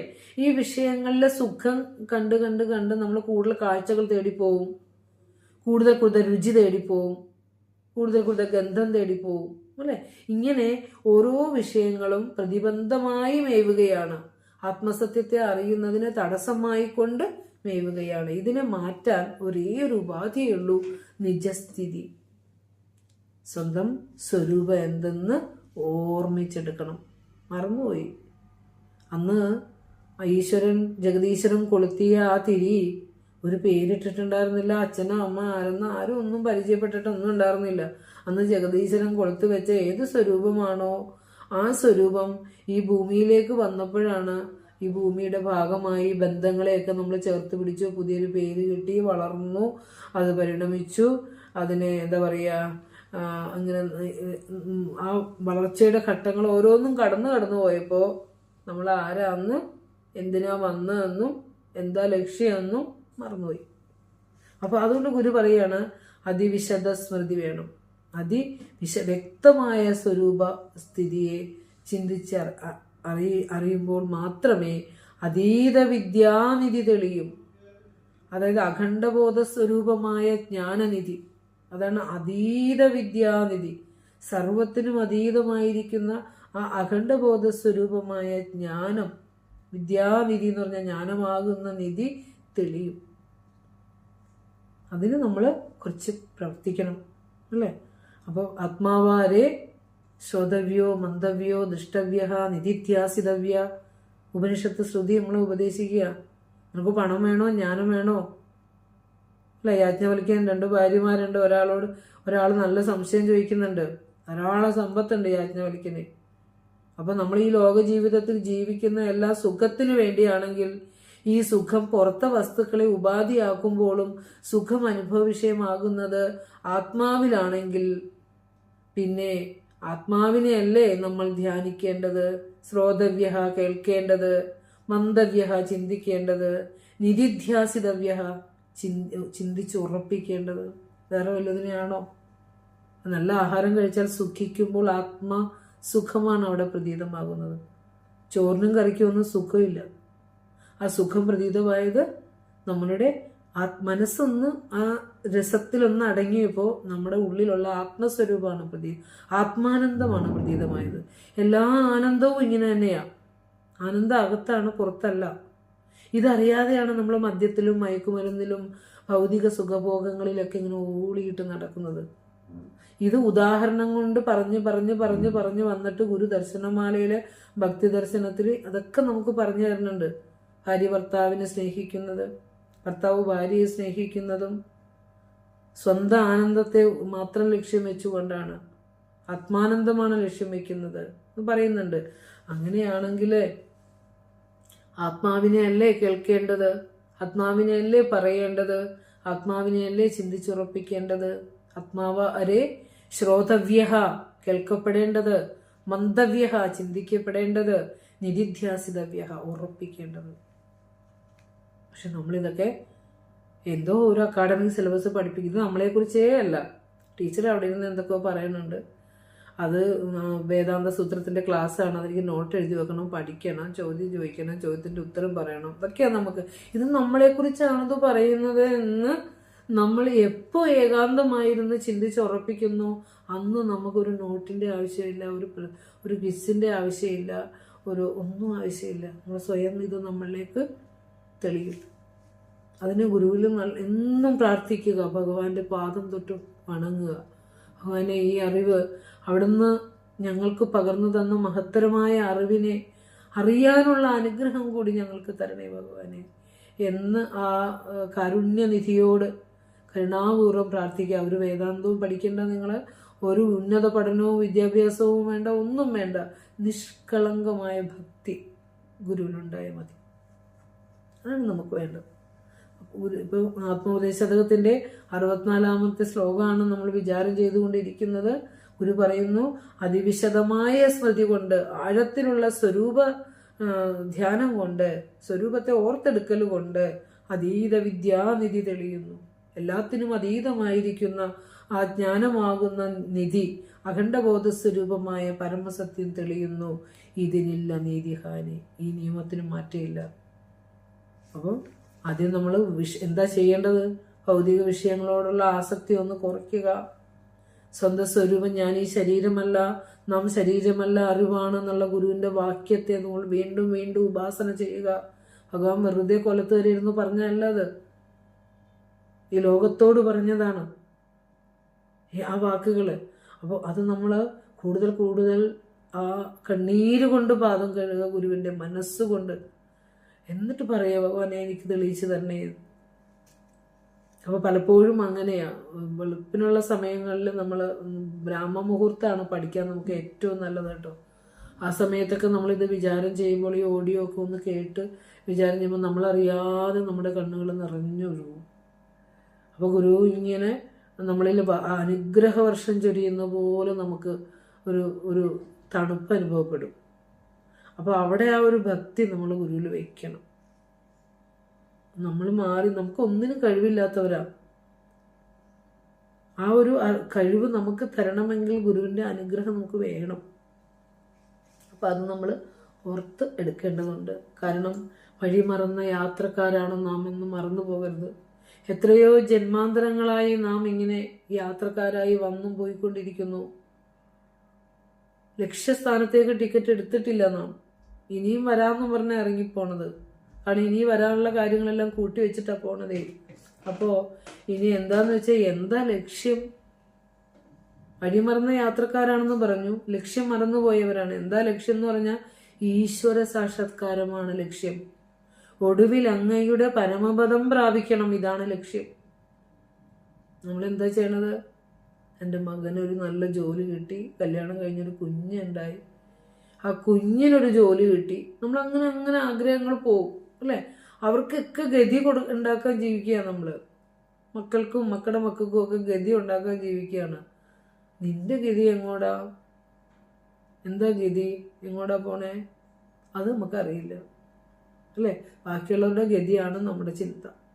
അപ്പോൾ ഇവിടെ നമ്മുടെ ഗതി എന്ന് പറഞ്ഞാൽ പരമമായ ലക്ഷ്യം എന്താന്ന് വെച്ചാൽ മോക്ഷത്തിനാണ് ഗതി എന്നുള്ള വാക്ക് ഉപയോഗിക്കുക. ബ്രഹ്മസാക്ഷാത്കാരമാണ് നമ്മുടെ ജീവിതത്തിൻ്റെ ലക്ഷ്യം എന്ന് ആവർത്തിച്ച് പറഞ്ഞുറപ്പിക്കുക. അപ്പോൾ നമ്മൾ സ്വരൂപത്തെ എവിടെയെങ്കിലുമൊക്കെ പോയി കാശിയിലോ രാമേശ്വരത്തോ അല്ലെങ്കിൽ ഹിമാലയത്തിലോ ഒക്കെ പോയി തേടി പിടിച്ചാൽ കിട്ടിയെന്നും പറഞ്ഞ് കൊണ്ടുവരേണ്ടതല്ല. നമ്മുടെ അരികിൽ നമ്മളോട് ചേർന്ന് നമ്മുടെ സ്വരൂപമായിരിക്കുന്നു. അത് വഴിമറന്ന യാത്രക്കാരാണ്. ലക്ഷ്യം ബ്രഹ്മസാക്ഷാത്കാരമാണ്. അത് വേറെ എവിടെയെങ്കിലും പോയി നേടേണ്ടതല്ല. നമ്മളിൽ തന്നെ ഇരുന്നു കൊണ്ട് പ്രകാശം ചൊരിഞ്ഞുകൊണ്ടിരിക്കുന്നു. സ്വരൂപത്തെ നേടേണ്ട ആവശ്യമില്ല. ഇനി എന്ത് ചെയ്താൽ അത് കിട്ടും? നമ്മൾ ഈ പറഞ്ഞ പോലെ പ്രതിബന്ധമേറി മേവുന്നതിനെയൊക്കെ ഒഴിവാക്കണം. വിഷയമറ, ലോകവാസനയാകുന്ന വിഷയമറ മാറ്റണം. ഭൗതിക ജീവിതത്തിൽ ആവശ്യമാണ് നമുക്കിതെല്ലാം. പണം നേടണം, മക്കളെ നോക്കണം, ഭർത്താവിനെ നോക്കണം, രോഗം വന്നാൽ ചികിത്സിക്കണം, ഇതൊക്കെ വേണം. പക്ഷെ ഇതിനോട് മമത്വം, ഇതിനു വേണ്ടി മാത്രമാണ് എൻ്റെ ജീവിതം എന്ന് കരുതരുത്. നമ്മുടെ ജീവിതയാത്രയിൽ ഇതെല്ലാം ചെയ്താൽ മാത്രമേ നമുക്ക് സ്വസ്ഥതയും സമാധാനവുമായിരുന്നു ധ്യാനിക്കാൻ പോലും പറ്റൂ. ശരീരവും നമ്മുടെ ഭവനവും നമ്മൾ ജീവിക്കുന്ന അന്തരീക്ഷവും സ്വസ്ഥമായാലേ നമുക്ക് ഒരു വേദന നമ്മുടെ ശരീരത്തിൽ വന്നാൽ പോലും നമ്മളുടെ ഏകാഗ്രത നഷ്ടപ്പെടും. അപ്പോൾ ഇതെല്ലാം നമുക്ക് ഒരുക്കി തരും. നമ്മൾ ശരിയായ വഴിയിലേക്ക് സഞ്ചരിച്ചു തുടങ്ങുമ്പോൾ ഇതെല്ലാം അനുകൂലമായി വരും എന്നുള്ളത് ഏറ്റവും വലിയൊരു അനുഗ്രഹമാണ്. ആര് ഈ സത്യത്തെ സ്വയം വരിക്കുന്നുവോ, എനിക്കിത് വേണമെന്ന് ആഴത്തിൽ ആഗ്രഹിക്കുന്നുവോ, അവൻ്റെ ജീവിതം പിന്നെ ആ ജഗദീശ്വരൻ്റെ കയ്യിലായിരിക്കും. അതിനുള്ള എല്ലാ സാഹചര്യങ്ങളും നമുക്ക് ഒരുക്കി തരും, ഒരു സംശയവും ഇല്ല. അതാണ് പറഞ്ഞ അനന്യ ചിന്തയന്തോ മാം യേ ജനാ പര്യുപാസതേ താംസ്തേ നിത്യാഭിയുക്താനാം യോഗക്ഷേമം വഹാമ്യഹം. ഭഗവാൻ ഗീതയിൽ പറയുന്നതാണ്. മറ്റൊന്നും ചിന്തിക്കാതെ ആരാണോ ജഗദീശ്വരനെ മാത്രം ശരണം പ്രാപിക്കുന്നത്, അവൻ്റെ യോഗവും ഈശ്വര സാക്ഷാത്കാരവും ക്ഷേമം ഈ ലോകത്തെ ഭൗതിക ജീവിതത്തിന് ആവശ്യമായ എല്ലാം അഹം വഹാമി, ഞാൻ വഹിക്കും എന്ന് പറയുന്നതിൻ്റെ പൊരുളും നമ്മൾ ശരിയായ വഴിയിൽ സഞ്ചരിക്കുമ്പോൾ ശരീരത്തിനുണ്ടാകുന്ന വേദനകളും കുടുംബാന്തരീക്ഷത്തിൽ നിന്നുണ്ടാകുന്ന കഷ്ടപ്പാടുകളും എല്ലാം തന്നെ തരണം ചെയ്യാനുള്ള ഒരു സാഹചര്യവും നമ്മൾ അറിയാതെ നമ്മളിലേക്ക് ജഗദീശ്വരൻ കൽപ്പിച്ചു വിടും. ഈ പ്രകൃതി പോലും നമ്മളോട് അനുകൂലമായി മാറും.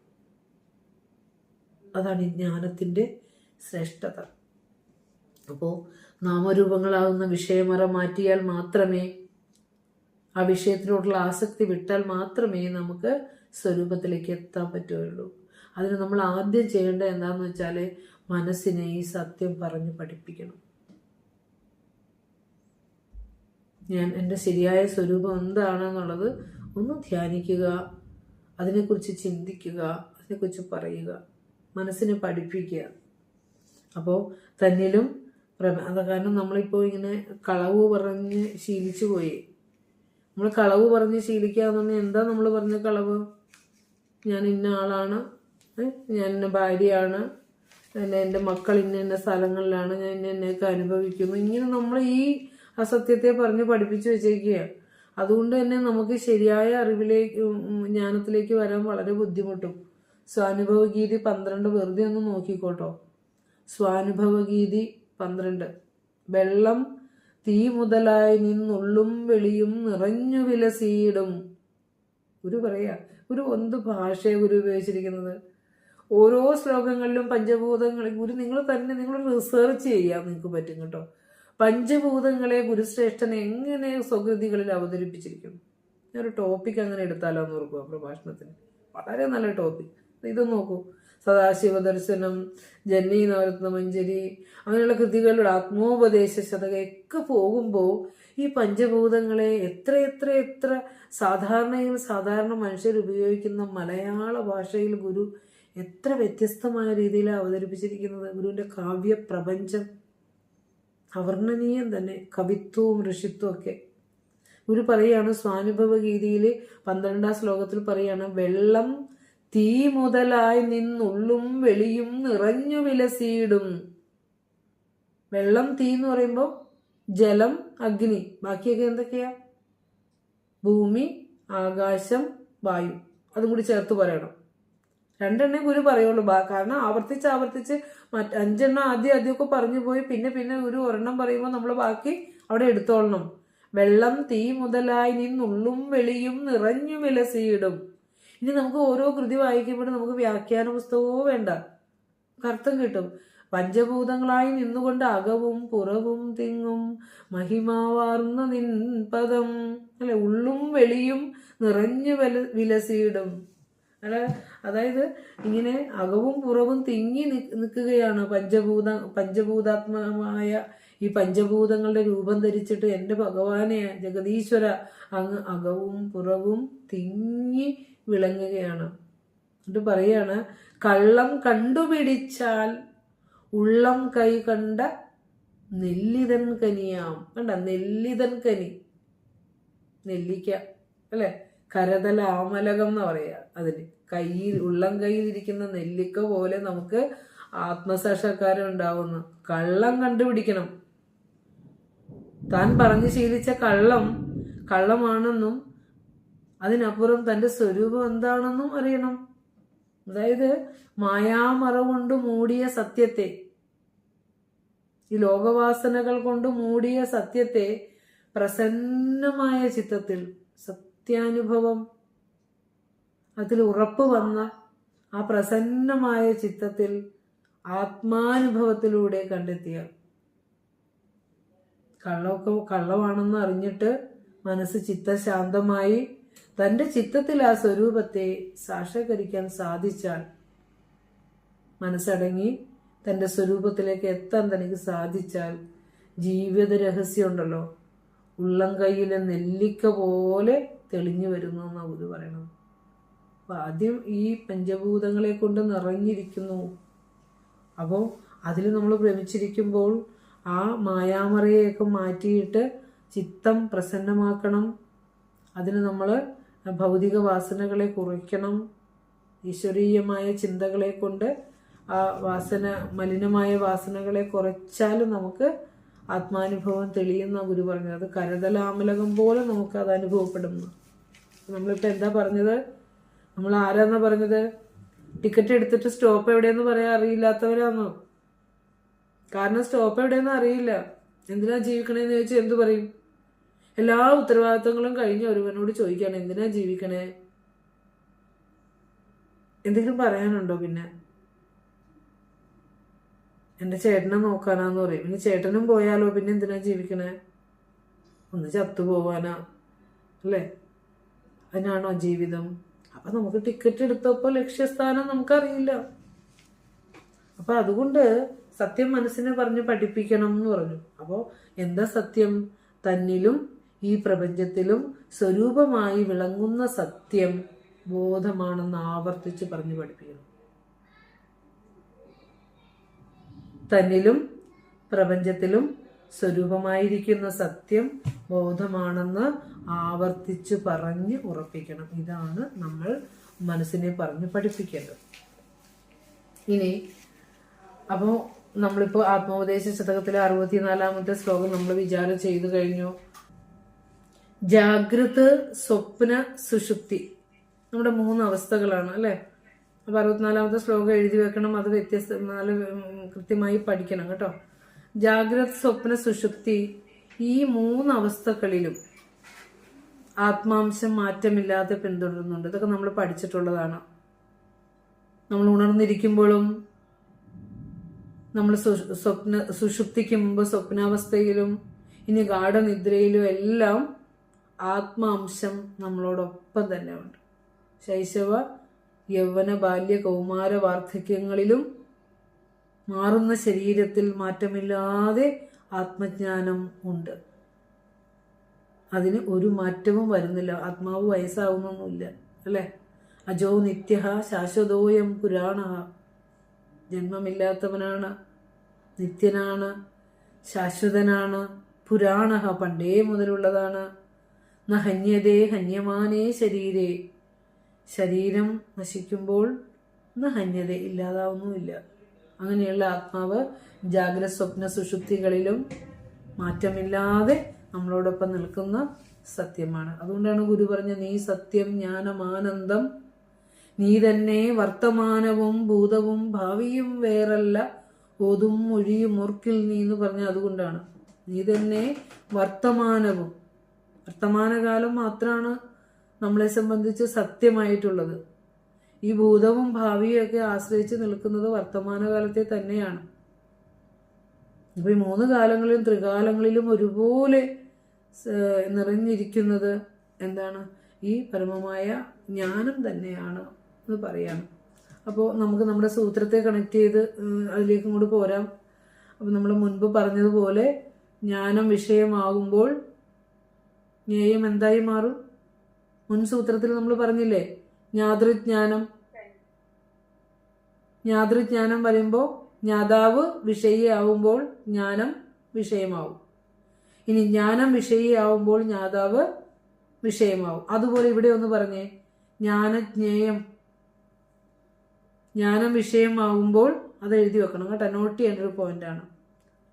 മുൻ സൂത്രത്തിൽ പറഞ്ഞതുപോലെ ജ്ഞാനം വിഷയമാകുമ്പോൾ ജ്ഞാനം വിഷയമാകുമ്പോൾ ജ്ഞേയം എന്താവും? വിഷയിയാവും. ഇനി തിരിച്ചു പറഞ്ഞേ, ജ്ഞാനം വിഷയം എന്ന് പറഞ്ഞാൽ പ്രധാനമുള്ളത് ആധാരമായ വസ്തു അല്ലെ? ആ ജ്ഞാനം വിഷയിയാണ് ആധാരമായ വസ്തു പ്രധാനമായത്. വിഷയം എന്ന് പറഞ്ഞാൽ അപ്രധാനമായത് ആ വിഷയിയെ ആശ്രയിച്ച് നിൽക്കുന്നതാണ് വിഷയം. വിഷയിയെ ആശ്രയിച്ച് നിൽക്കുന്നതാണ് വിഷയം. അത് അപ്രധാനമാണ്. അവിടെ പ്രാധാന്യം വിഷയിക്കാണ്. അപ്പോൾ ജ്ഞാനം വിഷയമാകുകയാണെങ്കിൽ ജ്ഞേയം വിഷയിയായി മാറും. ഇനി ജ്ഞേയം വിഷയിയാകുകയാണെങ്കിൽ ജ്ഞാനം എന്തായി മാറും? ജ്ഞേയം വിഷയമാകുകയാണെങ്കിൽ ജ്ഞാനം വിഷയിയായി മാറും. അങ്ങോട്ടും കൂടെ തിരിച്ചു പറഞ്ഞാൽ മതി. അപ്പോൾ ഇവയ്ക്കും ആദ്യത്തെ 9-ാം സൂത്രത്തിൽ പറഞ്ഞ പോലെ മിഥുനത്വം ഉണ്ടെന്ന് അറിയണം. അപ്പോൾ ഇങ്ങനെ പരസ്പരം വിഷയീഭാവവും തദ്ബലമായുള്ള മിഥുനത്വവും വന്നാൽ മാത്രമേ എന്ത് പറ്റുള്ളൂ? ഇവ ഈ മുൻ സൂത്രത്തിൽ പറഞ്ഞ പോലെ ഇരട്ടയായി സ്ഥിതി ചെയ്യുക എന്നുള്ള അവസ്ഥ വരികയുള്ളൂ. അപ്പോൾ ഒന്നുകൂടെ ഒന്ന് ഓർത്തു പറഞ്ഞ്, ജ്ഞാതൃജ്ഞാനങ്ങളിലും ജ്ഞാനജ്ഞേയങ്ങളിലും സാമാന്യമായിരിക്കുന്ന തത്വം ഏതാണ്? ജ്ഞാനമാണ്. ഇനി അടുത്തത് ഏകമായ സത്യം ഞാൻ എന്ന ഉപാധിയോട് കൂടുമ്പോൾ അതായത് സോപാധികമാകുമ്പോൾ എന്തായി? ആരായി? ഞാൻ അല്ല വെരി ഗുഡ്, ജ്ഞാതാവ്. എന്തിനാ ടീച്ചറേ, വെരി ഗുഡ്, നല്ല ശ്രോതാവ്. ഏകമായ സത്യം ഞാനെന്ന ഉപാധിയോടുകൂടി സോപാധികമാകുമ്പോൾ ആരായി? ജ്ഞാതാവായി മാറി, അറിയുന്നവനായി മാറി. ഞാൻ അറിയുന്നു, ഞാൻ കേൾക്കുന്നു, ഞാൻ പറയുന്നു, ഞാൻ മണക്കുന്നു, ഞാൻ രുചിക്കുന്നു, അല്ലെ? ഞാൻ ജ്ഞാതാവായി മാറി, അറിയുന്നവനായി. ഇനി അടുത്തത് ഇത് എന്ന ഭാവത്തോടെ ഇതന്തയോടെ ബാഹ്യമായി സോപാധികമാവുമ്പോൾ എന്തായി? ന്യായമായി. അത് ആദ്യം ഞാനെന്ന ഉപാധിയോടുകൂടി ആന്തരികമായി സോപാധികമാകുമ്പോൾ ആരായി? ജ്ഞാതാവായി. ഇനി ഇതെന്ന ഭാവത്തോടു കൂടി ബാഹ്യമായി സോപാധികമാവുമ്പോൾ എന്തായി? ന്യായമായി മാറി. ഇങ്ങനെ അടുത്ത പോയിന്റ് ഒന്ന് കുറിച്ചു വെച്ചോട്ടോ. കേവലമായ സത്യം തന്നെ ജ്ഞാതാവായും ജ്ഞേയമായും സോപാധികമാവുന്നു, ഉപാധിയോടുകൂടിയതായി മാറുന്നു. കേവലമായ സത്യം തന്നെ ജ്ഞാതാവായും ജ്ഞേയമായും സോപാധികമാവുന്നു എന്നർത്ഥം. അപ്പോൾ ഇനി നമ്മൾ അറിവിലിരുന്നൊരഹന്തയാദ്യമുണ്ടായി വരും. ഇതൊക്കെ ടീച്ചർ ഗ്രൂപ്പിൽ ഇട്ട് തന്നിട്ടുള്ള ശ്ലോകമാണ്. അറിവിലിരുന്നൊരഹന്തയാദ്യമുണ്ടായി വരും, ഇതിനോടൊരു ഇതന്ത വാമയായും വരും. ഇവ രണ്ടു ലഭങ്ങൾ പോലെ മായാമരമഖിലം മറയെ പടർന്നിടുന്നു. അല്ലെ? ആ ശ്ലോകം ഒന്ന് റെഫർ ചെയ്തിട്ട് വരണം കേട്ടോ. അതിന്റെ ആശയം ഒന്ന് പറഞ്ഞിട്ട് വരണം. അത് അടുത്ത ക്ലാസ്സിൽ ചോദിക്കും. അടുത്ത ക്ലാസ് അത് വിചാരം ചെയ്യാം. ഇപ്പോൾ ഇന്നത്തെ ക്ലാസ് ഞാൻ നിർത്തുകയാണ്. അപ്പോൾ നമുക്ക് ബാക്കി ഒരു ടോപ്പിക്കാണ്, നമുക്കത് അടുത്ത ക്ലാസ്സിൽ കവർ ചെയ്യാം. സമർപ്പണം.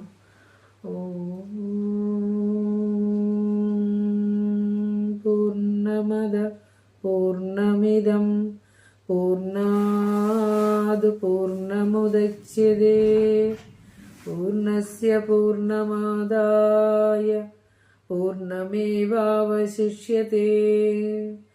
ഓം ശാന്തി ശാന്തി ശാന്തി. ശ്രീനാരായണ ഗുരുർപ്പണമസ്തു.